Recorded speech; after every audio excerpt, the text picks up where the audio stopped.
Right. Geography paper 3 is one of the strangest GCSE exams. There's not much on online, loads of students don't know what to do, and so this is your chance now for geography to go above the rest of the country. In this video, I'm going to show you guys and teach you guys what you need to do basically before geography paper 3, based on my advice that got me a 9 in geography. Now, the first thing I want to say is don't neglect this paper, okay? Is 30% of your overall geography grade. So this is actually a really substantial amount. And I strongly think a lot of students across the country are going to kind of neglect this, put it to the side, not do much to revise it because they think you can't revise it.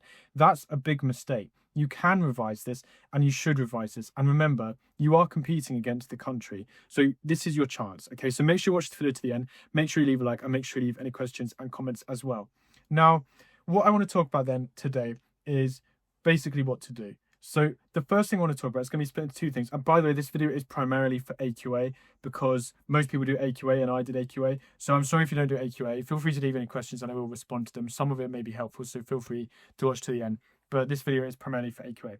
Now, the first thing you need to do is spam the pre-release document questions. So you will have a pre-release, okay? You should have been able to take it home. I'm not 100% sure if you have been able to take it home, but either way, you will have seen it in class. Now, that's really good for a few reasons. We know what the question is going to be at the end of your section A on the pre-release. It's going to be, should they build whatever it is? Okay, so I don't know your pre-release this year, but mine was on a waste plant thing. And the question said, should we build the waste plant or should the waste plant be built? It's some form of that type of question. And so what you can do is plan that. And another thing I found really useful was my teacher printed off a bunch of someone online made a predicted paper based on the pre-release. And I did that. Email your teacher. If anyone has that, then let me know and I'll put it in the description. I couldn't find one when I checked just now, but have a look at those. And long story short, you're just going to be asked a bunch of questions about your pre-release. So you do need to know it really well.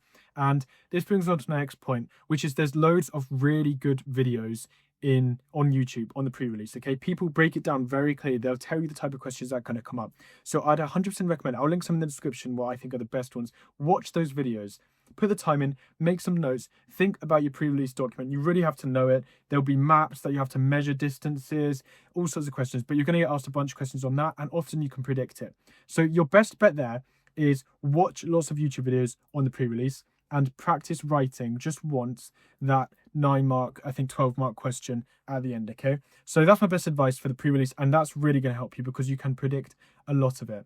Now, fieldwork then is section B, and this is often a little bit harder. A lot of students neglect this again because they haven't really seen they haven't worked on the pre-release on the fieldwork as much as they have on the pre-release.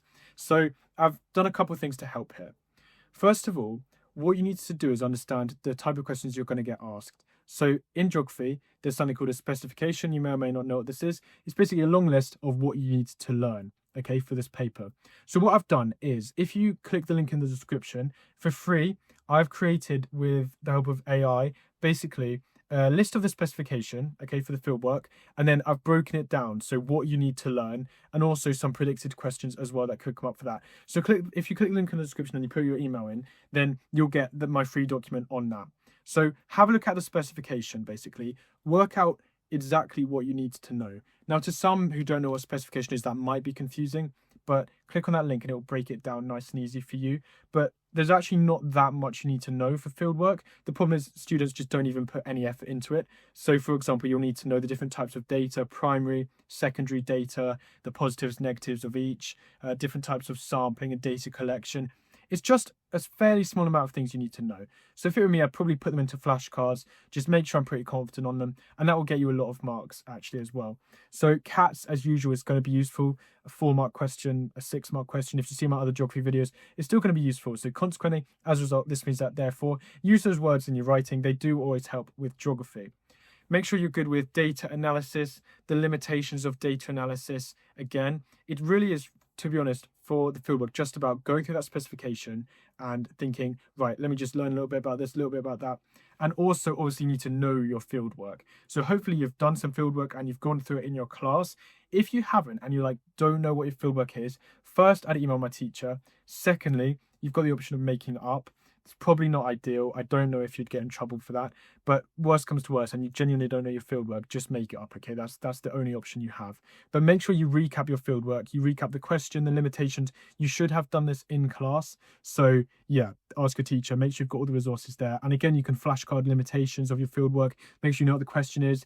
You need to do 2 types of fieldwork, so just make sure you know them really, really well. And again, across this whole paper, guess, okay? Guess what you need to. With a pre-release, you don't really even need to guess, okay? But where you can, just don't leave anything blank. Timing, as always with geography, is often like underratedly difficult. People don't quite realize it is quite a push for time exam. So stay on top of timing. And then geography is done.